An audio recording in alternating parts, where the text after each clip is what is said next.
हमने गॉस के प्रमेय के द्वारा किसी बिंदु P पर विद्युत क्षेत्र की तीव्रता निकाली थी और हमने उसके द्वारा कूलाम के व्युत्क्रम बल का नियम सिद्ध किया था। आज हम क्या करेंगे, हमारे पास एक अनंत लंबाई का रेखीय चालक है और उसके कारण हम किसी बिंदु P पर विद्युत क्षेत्र की तीव्रता निकालेंगे। देखो अभी तक हम क्या पढ़ते आए थे, बिंदु आवेश बिंदु आवेश बिंदु आवेश। शुरुआत से हम पढ़ रहे हैं, अभी तक हमने क्या पढ़ा था, बिंदु आवेश, और बिंदु आवेश के कारण हमने विद्युत क्षेत्र की तीव्रता निकाली थी। उसी बिंदु आवेश को कभी आप विद्युत द्विध्रुव के अच्छी स्थिति पर रख देते थे, कभी निरक्षीय पर, कभी किसी अन्य स्थिति पर। लेकिन अब हमने क्या किया, आवेश का वितरण कर दिया है। क्या कर दिया है, आवेश पूरी लाइन पर फैला हुआ है। आवेश कहां फैला हुआ है, पूरी लाइन पर। और आपको क्या करना है, उस लाइन के द्वारा यानी कि रेखा के द्वारा किसी बिंदु P पर विद्युत क्षेत्र की तीव्रता निकालना है। ठीक है, हमारे पास एक अनंत लंबाई का एक रेखीय चालक तार है।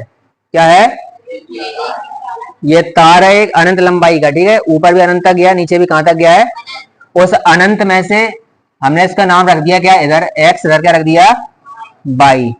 तो एक तार है जिसका नाम है x y, उसमें से हमने अनंत में से इसकी लंबाई मान ली l, कितनी ले ली है, ऊपर और भी हो सकती है, नीचे भी क्या हो सकती है, और हो सकती है। तो हमने यहां से यहां तक जो इसकी दूरी ले ली है वो कितने ले ली है, बताओ, l।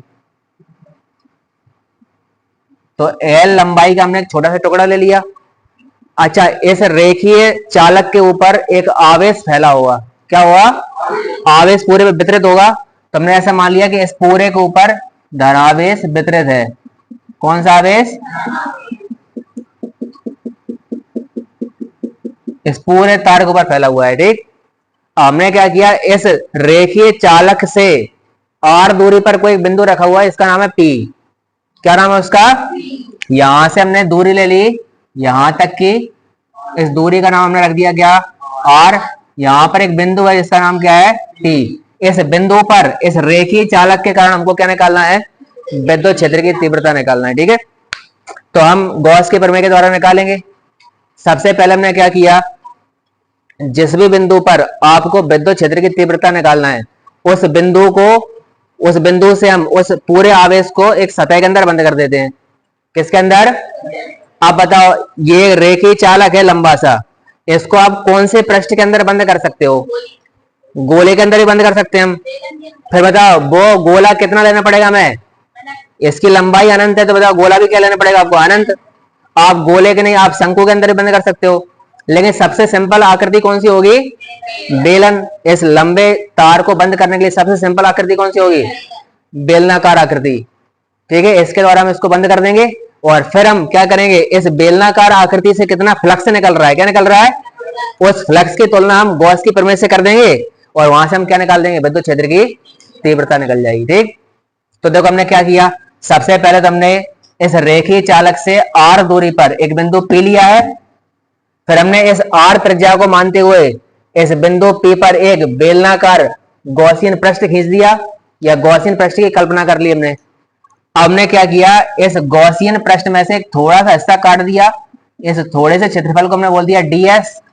क्या बोल दिया, तो बताओ इस क्षेत्रफल की दिशा कहां होगी, बेलनाकार है, कैसा है, तो बेलन से बाहर की ओर होगी कि नहीं होगी, तो इसकी दिशा होगी इस साइड बाहर की ओर। अच्छा बताओ, इस पर आवेश फैला हुआ है प्लस आवेश, प्लस आवेश की वजह से इस बिंदु P पर एक विद्युत क्षेत्र की तीव्रता होगी जिसको हम क्या बोलेंगे, E। क्या बोलेंगे, इस E की दिशा कहां होगी, ये भी बाहर की ओर होगी, क्योंकि ये कौन सा आवेश है, धनावेश है। तो बताओ इन दोनों के बीच में कोण कितना हुआ, 0 डिग्री हुआ। अच्छा, ये तो बात हो गई इस वाले क्षेत्रफल की। बेलन जो होता है, बेलन में दो प्रकार के क्षेत्रफल होते हैं। कितने प्रकार के, ये बेलन है, इसके अंदर एक तार रखा हुआ है, क्या रखा है, जिस पर कौन सा आवेश है, तो बताओ इसमें से इधर भी क्या निकल रहा हुआ, विद्युत क्षेत्र निकल रहा हुआ, इधर भी निकल रहा हुआ, इधर भी निकल रहा हुआ, इधर भी निकल रहा हुआ। अच्छा, ऊपर भी तो निकल रहा हुआ इसमें से, नीचे भी निकल रहा होगा इधर भी, तो ये भी क्या क्षेत्रफल है ये। अभी हमने जो क्षेत्रफल माना है वो केवल कौन सा माना है, इसका ये वाला क्षेत्रफल, यहां से भी क्या निकल रहा होगा, फ्लक्स, यहां भी क्या निकल रहा होगा, फ्लक्स। तो हम एक क्षेत्रफल यहां मान लेते हैं और एक क्षेत्रफल कहां मानेंगे हम लोग, नीचे मानेंगे। अब ध्यान से देखना, हमने ऐसा मान लिया कि यहां पर एक छोटा सा क्षेत्रफल है जिसका नाम है ds। क्या है, अच्छा इसका नाम भी हम ds रख चुके हैं। अब 1 2 3 हमारे पास तो ऑप्शन है, जैसे हमने इसको 1 बोल दिया था, इसको हम क्या बोल देंगे, 2 बोल देंगे, ds2 बोल दिया हमने। नीचे वाले में हमने क्षेत्रफल मान लिया, इसको हमने क्या बोल दिया, ds3 बोल दिया। अब बताओ ds2 और ds3 की दिशा कहां पर होगी, कहां होगी, अरे ये क्षेत्रफल है, क्षेत्रफल से हमेशा लंबवत। ये तो ऐसे में था क्षेत्रफल, इसलिए बाहर की ओर थी इसकी दिशा। ये क्षेत्रफल ऐसे में रखा हुआ, इसकी दिशा कहां होगी, ऊपर की ओर होगी। कहां होगी, तो ds2 की दिशा होगी कहां पर, ऊपर की ओर, ठीक है। अच्छा ds3 की दिशा कहां होगी, नीचे की ओर, लंबवत होगी ये। इस वाले बिंदु पर यहां पर विद्युत क्षेत्र की तीव्रता की दिशा कहां होगी, क्यों, ये विद्युत क्षेत्र की तीव्रता होती है आवेश की वजह से। आवेश तो रेखा के ऊपर रखा है ना, अभी वैसा ही ऐसे में रखा है, और आप निकाल रहे हो क्षेत्रफल के ऊपर, तो इसके साथ हमेशा कहां होगी, 90 डिग्री पर होगी। नहीं आया समझ में, ये आवेश इस लाइन पर फैला हुआ है, इस लाइन की वजह से इस आवेश, धनात्मक आवेश है ना ये, तो धनावेश से हमेशा बाहर की ओर क्या होता है, विद्युत क्षेत्र की तीव्रता होती है। ऋणावेश के कहां होती है, अंदर की ओर होती है, तो हमेशा ये कहां होगी, बाहर की ओर। तो यहां पर E का मान कहां होगा, इस साइड, और यहां भी E का मान कहां होगा, इस साइड। अच्छा जाओ, यहां पर E का मान इधर है और क्षेत्रफल इधर है, तो क्षेत्रफल और विद्युत क्षेत्र की तीव्रता कितना कोण हुआ, 90 डिग्री। आपने फ्लक्स का मान पढ़ा था, फ्लक्स बराबर होता है E ds cos theta, E ds और cos 90 का मान। तो बताओ यहाँ 0 आया है तो कोई फ्लक्स निकलेगा क्या, यहाँ कोई फ्लक्स निकलेगा क्या, तो केवल इस तार की वजह से फ्लक्स कहां से निकलेगा, इस वाले क्षेत्रफल से निकलेगा, ठीक है। तो पहले तो ये बनाओ जल्दी से। अच्छा याद करो, जब हमने पढ़ा था रेखीय आवेश घनत्व, उस रेखीय आवेश घनत्व को हमने दर्शाया था किससे, तो यहां पर एक रेखीय चालक है, तो इसके ऊपर जो आवेश वितरित है उसका रेखीय आवेश घनत्व हमने मान लिया कितना, लैम्डा। हमने क्या कर लिया, यहां पर एक पृष्ठ मान लिया, गॉसियन पृष्ठ, जो किस आकार का है, बेलनाकार। हम क्या करेंगे, इस पृष्ठ से कितना फ्लक्स निकल रहा है ये हम निकालेंगे। तो हम ऐसा लिख सकते हैं, तब पृष्ठ से संबद्ध फ्लक्स, अब लिखना सब लोग बंद कर दो, कर देख लो। तब पृष्ठ से संबद्ध फ्लक्स, फ्लक्स को हमने क्या बोल दिया, फाई, क्या बोल दिया है। तो देखो यहाँ पर 3 प्रकार के क्या है, क्षेत्रफल है। एक तो आपने ds1 बोला है, ds2 बोला है और ds3 बोला है। तो देखो हमें क्या करना पड़ेगा, फ्लक्स का सूत्र लगाना पड़ेगा। फ्लक्स इक्वल टू क्या होता है, E s cos थीटा। यदि आपने थोड़ा सा क्षेत्रफल लिया है तो थोड़ा सा फ्लक्स मिलेगा हमें, यहाँ पर थोड़ा क्षेत्रफल लिया तो फ्लक्स भी क्या मिलेगा, थोड़ा सा मिलेगा आपको। पहले आपने क्षेत्रफल कौन सा लिया है, ds1 कौन सा लिया है, तो हम यहाँ पर लिखेंगे E ds1 cos थीटा 1, इसको हमने थीटा 1 बोल दिया। यहां पर देखो प्लस करना पड़ेगा आपको, क्या, E ds2 cos theta 2 plus E ds3 cos theta 3। चूंकि यहां पर जो भी हमने चीजें ली हैं वो सब ds1 ds2 मतलब छोटे छोटे क्षेत्रफल हैं, तो यहाँ पर जो फ्लक्स मिलेगा वो भी थोड़ा सा मिलेगा आपको। यदि आपको संपूर्ण फ्लक्स चाहिए, क्या चाहिए, तो इनका समाकलन करना पड़ेगा हमको, ठीक है। समाकलन करने से पहले हम क्या करेंगे, पहले θ1 θ2 और θ3 का मान देख लेते हैं। θ1 देखो क्या है, θ1 है क्षेत्रफल ds1 और विद्युत क्षेत्र की तीव्रता E, इनके बीच में कोण। तो θ1 का मान तो यहां से कितना आया है, 0 डिग्री। θ2 का मान कितना आया था, 90 डिग्री, और θ3 भी कितना है, 90 डिग्री। तो cos 90 कितने हो जाएंगे, 0, कितने हो जाएंगे। तो यहां बचेगा क्या, d phi equal to E ds1 cos, अच्छा cos 0 तो कितना हो जाएगा, 1 हो जाएगा, ठीक है। प्लस 0 प्लस 0, इसके लिए भी 0 और इसके लिए भी 0। अब हमको निकालना है संपूर्ण फ्लक्स। क्या निकालना है, पृष्ठ से संबद्ध संपूर्ण फ्लक्स। तो क्या करना पड़ेगा इसका, तो समाकलन कर देते हैं। इधर समाकलन करने के पश्चात क्या आएगा, फाई, यहां देखो क्या आएगा, ई। अच्छा, ई का मतलब विद्युत क्षेत्र की तीव्रता। विद्युत क्षेत्र की तीव्रता में हम कोई परिवर्तन कर रहे हैं क्या, तो इसको तो हम बाहर निकाल के लिख देंगे, ठीक है। केवल इंटीग्रेशन होगा किसका, ds वन का, किसका, ds का नहीं, ds वन, क्योंकि हमने इस क्षेत्रफल को क्या बोला है। अब बताओ, जब क्षेत्रफल का आप इंटीग्रेशन करोगे, डबल इंटीग्रेशन करना पड़ेगा हमको। अब डबल इंटीग्रेशन ds वन, तो आपको केवल कौन सा क्षेत्रफल लेना है, इस साइड वाला, ना तो ऊपर लेना है ना नीचे लेना। अब हम बेलनाकार क्षेत्रफल, बेलन का ये वाला क्षेत्रफल निकालेंगे। कैसे निकालेंगे, क्षेत्रफल बराबर होता है लंबाई इंटू चौड़ाई। तो देखो, यहां से लेके यदि आप यहां तक चलना शुरू करो तो कितनी लंबाई है, एल, तो यहां से यहां तक है, यहां से लेके यहां तक कितनी लंबाई है, वृत्त की परिधि। देखो ये है एक क्या, बेलन, क्या है, ठीक है। बेलन में आपको ये वाला क्षेत्रफल निकालना है पूरा, ये क्षेत्रफल और ये क्षेत्रफल निकालना ही नहीं हमको, क्योंकि इनके मान तो कितने आ रहे हैं, 0 0। तो ये वाला क्षेत्रफल आपको निकालना है। कैसे निकालोगे, तो पहले आप ये वाली दूरी निकाल लो पूरी, और उसमें आप इसका गुणा कर देना। तो ये वाली दूरी कितनी हो जाएगी, 2 पाई आर। कितनी, यदि हमने यहां से इसको कैंची से काट दिया ऐसा, तो हम इसको ऐसा खोल सकते हैं कि नहीं ऐसा, तो ये तो हो जाएगी 2 पाई आर, और ये क्या हो जाएगी, एल। तो टोटल क्षेत्रफल कितना आ जाएगा इसका, 2 पाई आर एल हो जाएगा कि नहीं। तो ds वन का मान कितना आ जाएगा यहां से, तो हम यहां से लिखेंगे कि double integration of ds one, इसका मतलब क्या है, बेलन का पृष्ठीय क्षेत्रफल, पृष्ठीय क्षेत्रफल, जिसका मान कितना आता है, 2 पाई आर इंटू एल। तो इसका मान हम यहां से रख देंगे। तो इसलिए फाई बराबर कितना आ जाएगा, ई इंटू 2 पाई आर एल।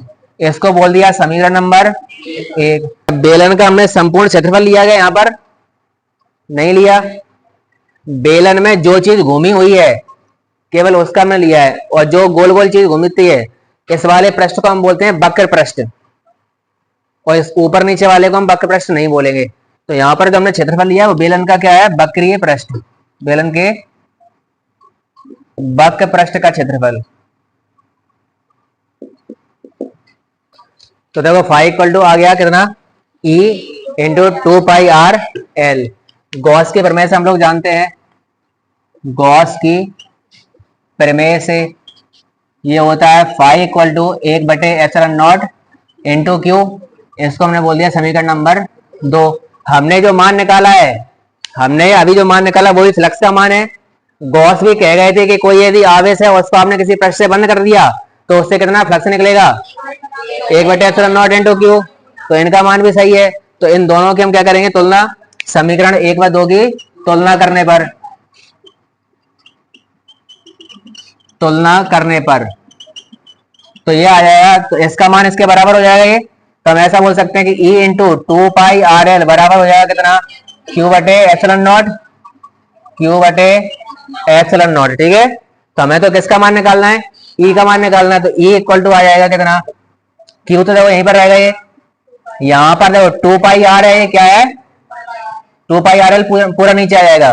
तो इसे हम लिखेंगे Q अपॉन 2 पाई आर एल इंटू ε0, लिख सकते हैं क्या। अब देखो एक चीज हमने पहले पढ़ी थी, रेखीय आवेश घनत्व। क्या पढ़ा था हमने, रेखीय आवेश घनत्व को हमने दर्शाया था लैम्डा से, और लैम्डा बराबर हमने पढ़ा था Q अपॉन एल। क्या पढ़ा था, Q अपॉन एल। तो बताओ यदि हम यहां से Q का मान निकालें तो Q बराबर कितना आ जाएगा,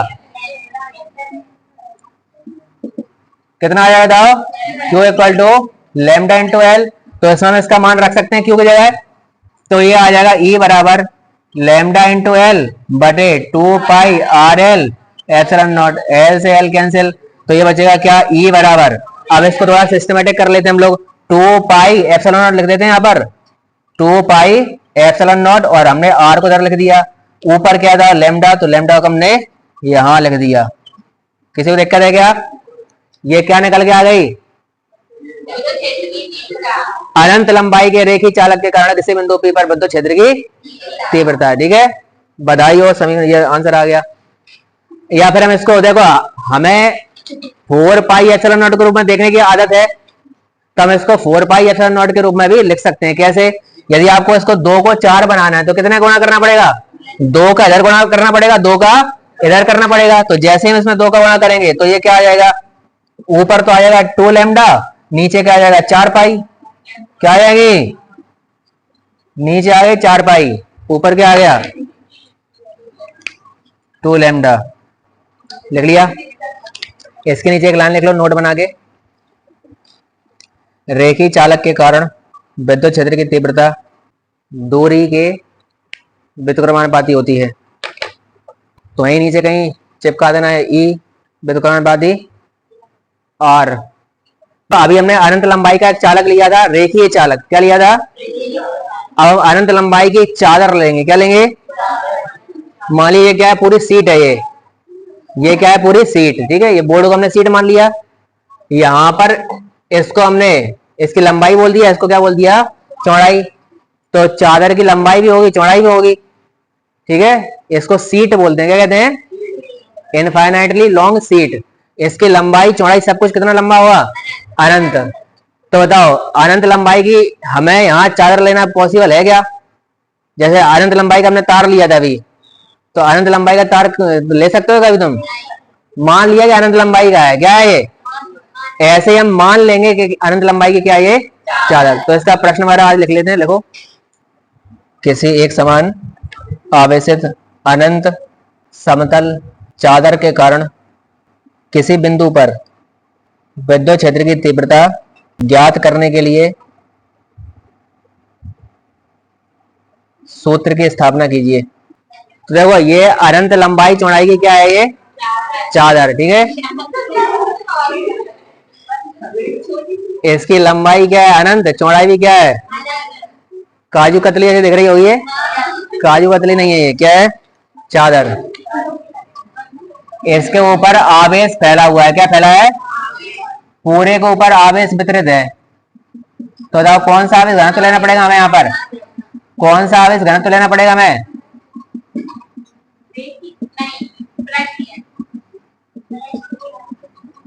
हमने आवेश वितरण पढ़े थे 3 प्रकार के, रेखीय आवेश वितरण, पृष्ठीय आवेश वितरण और आयतन आवेश वितरण। यहाँ पर कौन सा लेना पड़ेगा? पृष्ठीय आवेश वितरण, क्योंकि हमने यहाँ पर एक क्षेत्रफल लिया है। क्या लिया है? ठीक।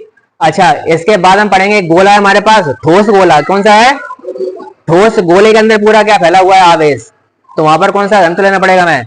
आयतन आवेश घनत्व। ठीक है, अलग अलग चीजें इसमें डेरिवेशन में है। तो देखो, इसमें हमने क्या किया? पूरे पर आवेश ले लिया क्यू। कितना आवेश ले लिया? यहाँ पर आवेश का घनत्व लेना पड़ेगा। घनत्व को किससे दर्शाएंगे? सिग्मा से। पृष्ठीय आवेश घनत्व किससे दर्शाते हैं हम लोग? तो हमने ऐसा मान लिया कि इसका आवेश घनत्व कितना है? सिग्मा। ठीक है। अच्छा बताओ, सबसे पहला काम क्या करते हैं कि इस आवेश को किसी पृष्ठ के अंदर बंद कर देते हैं। उस पृष्ठ को बोलते हैं गॉसियन पृष्ठ। क्या बोला जाता है? अब गॉसियन पृष्ठ हम कैसा माने? तार के केस में तो हमने बेलनाकार मान लिया था, यहां कैसा माने?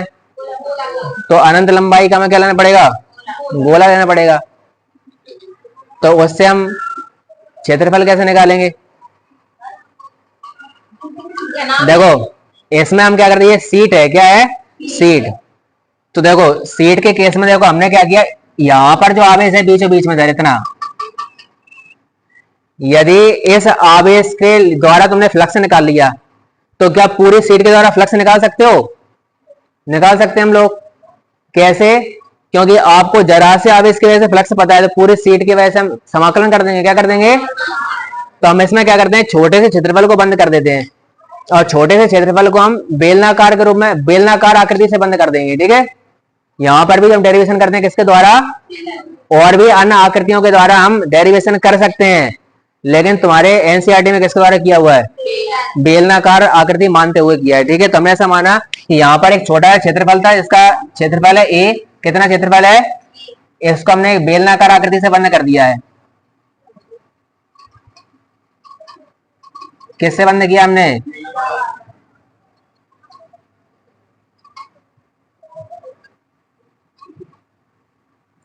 अच्छा, ये आवेश तो पूरे शीट पर फैला हुआ है। किस पर फैला है? तो ये बेलन कुछ इधर और होगा, कुछ कहां निकला होगा? इस साइड निकला होगा। तो इस साइड भी हम क्या मान लेते हैं? एक बेलन मान लेते हैं।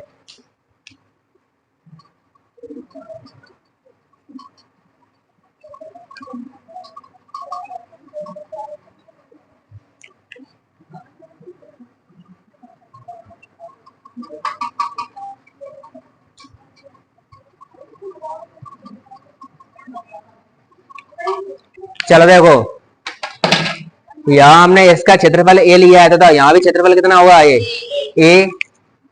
और यहां भी क्षेत्रफल कितना होगा? ए। हमने क्या किया है, ये अनंत लंबाई चौड़ाई की शीट थी, इससे हमने किसी दूरी पर यहां पर एक बिंदु क्या रख दिया? पी। क्या रख दिया? वो बिंदु पी इधर भी हो सकता है, इधर भी हो सकता है, कहीं भी हो सकता है। इस बिंदु पी पर हमें क्या निकालना है? विद्युत क्षेत्र की तीव्रता। तो इस बिंदु को ढकते हुए हमने एक बेलनाकार क्या बना दिया? पृष्ठ।